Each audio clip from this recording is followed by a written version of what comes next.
Sekarang 4 wanita ahli neraka. Yang pertama, istri yang lisannya tajam, senantiasa mencaci dan menyalahkan suaminya. Bila suaminya gaib, maka ia berkhianat. Dan bila sedang di rumah, maka ia terus menyakiti suaminya dengan lisannya. Jadi harusnya hati-hati. Lalu memang ini peringatan, ini bukan untuk bahan olok-olokan, tapi memang harusnya hati-hati. Dan apapun yang suami tidak suka, maka harus hati-hati. Bapak Ibu tahu kenapa Khadijah radhiyallahu anha dapat jaminan istana di surga. Jadi pernah satu kali Khadijah radhiyallahu anha saking cintanya dengan Nabi SAW dan taunya bagaimana taat dengan suami, sampai tidak pernah Khadijah radhiyallahu anha mendahului perkataan Nabi SAW. Tidak pernah. Nabi kalau sudah bicara baru Khadijah jawab. Tidak pernah Khadijah lebih dulu bertanya. Itu jadi dia selalu lakukan itu. Kemudian yang kedua, Khadijah tidak pernah angkat suaranya dengan Nabi SAW. Kalau intonasi suara Nabi misalnya kalau kita kasih angka 6, Khadijah pasti 5 atau 4. Tidak pernah di atasnya. Dan saking pekanya sampai Khadijah bisa faham dari raut wajah Nabi dan dari bahasa tubuh beliau kalau beliau butuh makan atau butuh minum. Satu waktu pernah dalam hadis Bukhari, dan ini sebab dapat jaminan surga. Pernah Nabi SAW lagi duduk bersama Khadijah, lalu Nabi SAW duduk dengan posisi Khadijah tahu kalau itu butuh makanan. Maka Khadijah nggak banyak bicara, mengatakan, saya akan ke dapur, lalu dia pergi ke dapur, urusin makanan kesukaan Nabi SAW. Nabi pun tidak tahu kalau dia lagi bawa makanan sebenarnya.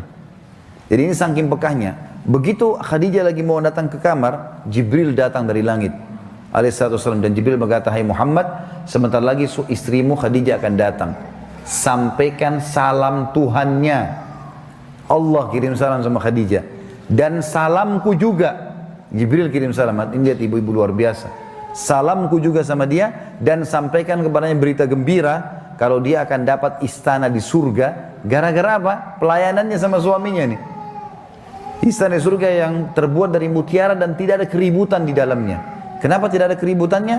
Karena memang luar biasa. Khadijah pun tidak pernah buat ribut dalam rumah tangganya. Maka Allah berikan itu. Makanya ini poin penting harus digarisbawahi. Dan yang paling berbahaya memang dari perempuan, ibu-ibu hati-hati lisannya. Kontrol lisan. Karena kapan intonasi suara dan kalimat ini keluar kasar, ibu sedang hadapin suami. Laki-laki itu kalau digunakan kelembutan, dia akan menaungi. Ibu gunakan kekasaran, dia akan hadapi seperti hadapi laki-laki. Ibu jangan marah banting piring. Kalau banting piring satu, suami banting satu rak. Ya. Ibu nggak usah mau gaya-gaya pukul pintu, dia bisa robohin pintu, gitu kan. Nggak usah pakai kekerasan karena laki-laki lebih kuat. Tapi ibu Allah kasih kalimat, suaranya ibu lebih lembut, ibu punya perasaan, ibu punya air mata, gitulah, ya. Jangan yang lain. Nggak usah pakai cara laki-laki, berbahaya. Yang kedua adalah istri ahli neraka, ya. Perempuan, istri yang membebani suaminya di luar kemampuannya. Ibu tahu nggak, subhanallah, ada penelitian Bapak Ibu sekalian, banyaknya terjadi masalah, laki-laki yang koruptor, ada masalah apa segala, di belakangnya istrinya. Penelitian itu, secara global, presentasi terbesar, laki-laki yang buat kriminal dan kesalahan, di belakangnya ada istrinya. Istrinya tidak tampil di lapangan, tapi istrinya merongrong dia, sehingga dia melakukan kriminal itu. Ini tidak semua ya, tapi dominan persentase di atas 90% gara-gara itu. Subhanallah, sabda Nabi ini nggak mungkin salah. Maaf, saya minta waktu sedikit lagi ya. Yang ketiga, istri yang tidak menutup dirinya, juga auratnya dari lawan jenisnya, dan keluar rumah dengan membuka aurat. Jadi ini juga termasuk ahli neraka.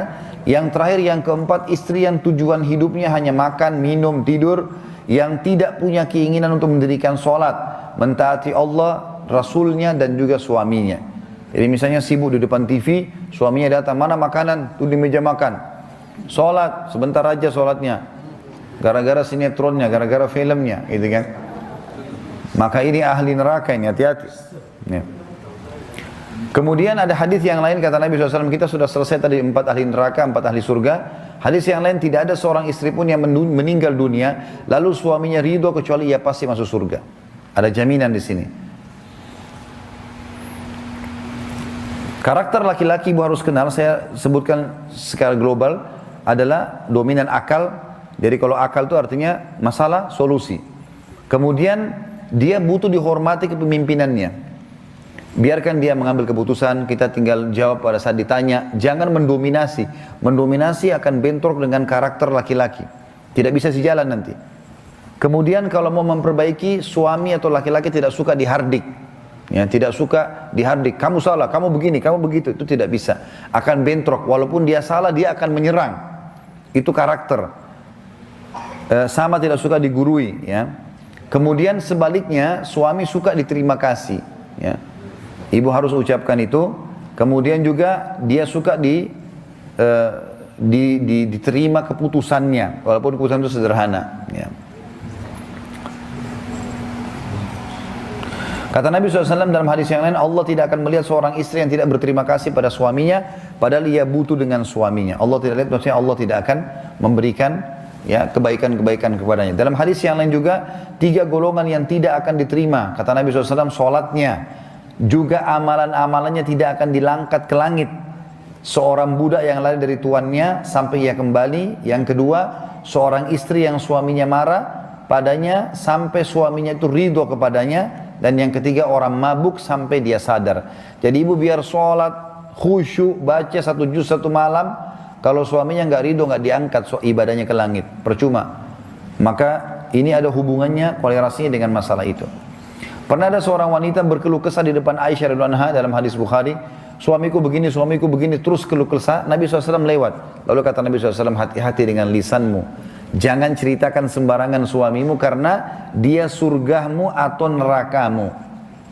Aisyah juga berkata radhiyallahu anha, wahai sekalian wanita, bila kalian tahu hakikat hak suami kalian terhadap kalian, maka pasti seseorang dari kalian mengambil debu kaki suami kalian dan meletakkan pada pipinya. Juga Nabi SAW bersabda dalam hadis lain, wanita dari kalian yang menjadi penghuni surga ialah yang penuh dengan kasih sayang. Yang bila dia berbuat salah atau suaminya berbuat salah, maka dia mendatangi suaminya dan meletakkan tangan di atas tangan suaminya, seraya berkata di malam hari pada saat mau tidur, aku tidak akan tidur sampai engkau ridho kepadaku.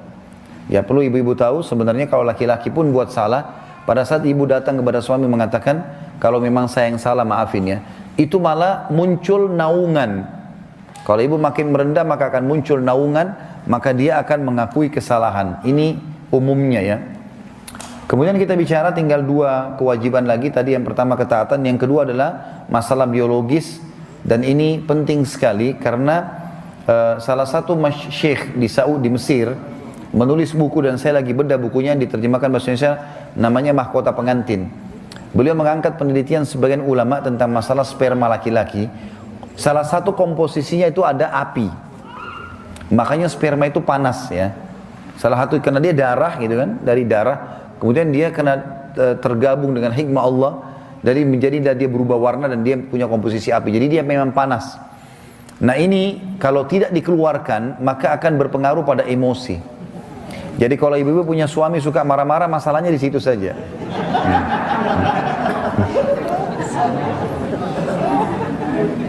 Makanya dalam Islam, dalam rumah tangga, istri itu disuruh layani biologi suami. Sampai perhatikan hadis Nabi ya, bila seorang suami memanggil istrinya keranjang, bahasanya jelas dengan letter seperti itu, letter begitu, lalu si istri ya tidak mendatanginya, tidak mau datang, maka istri tersebut dilaknat sampai pagi. Kok bisa kesannya kayak perempuan terkekang di situ ya? Padahal sebenarnya bukan itu. Allah sebagai pencipta lebih tahu. Karena suami akan emosional, tidak akan penuhi kebutuhan, akan kasar. Pengaruhnya gara-gara biologis. Biologis itu berbahaya karena sperma itu panas. Dia nggak bisa mengontrol itu semua. Juga dalam hadis yang lain, bila seorang suami memanggil istrinya keranjang sedangkan si istri sedang dicorong asap rumahnya, maka dia wajib menjawab panggilan suaminya. Ibu-ibu saya kasih kata kunci kalau mau dompet suaminya terbuka. Mau nggak? Pasti dia akan royal sama ibu-ibu. Bapak-bapak juga sini pasti akui. Ini di rumah Allah nanti disaksikan. Ada 3 hal yang harus dijaga dari laki-laki. Pertama matanya, pandangan mata. Makanya kata Nabi SAW, wanita ahli surga, wanita yang kalau kau lihat kepadanya kau akan senang. Berarti pandangan laki-laki berpengaruh sekali. Kalau suami ibu suka warna merah kah, warna biru kah, warna apa saja, pakai warna itu. Jangan ibu disuka warna biru pakainya kuning ya. Kenapa pakai ini? Saya tidak suka. Ya sudah, saya suka. Dari dulu saya gadis pakai ini. Jangan.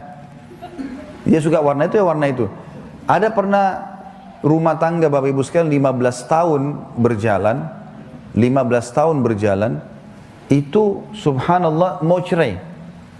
Setelah saya telusurin masalahnya apa nih, saya dilibatkan dalam masalah itu. Saya duduk empat mata sama suaminya. Ada apa sebenarnya? Tahu masalah apa? 15 tahun mau cerai. Gara-gara suaminya suka rambut panjang, istrinya suka potong rambut pendek. Saya ini kena fitnah dengan rambut panjang. Setiap saya bilang sama istri saya, jangan, tidak mau, potong pendek. Kenapa potong pendek ya? Biarin panjang, kenapa sih? Tapi seperti itulah. Ini dominasi, mata berpengaruh sekali. Warna, penataan rumah, gitu kan. Penampilan dia suka, ya sudah.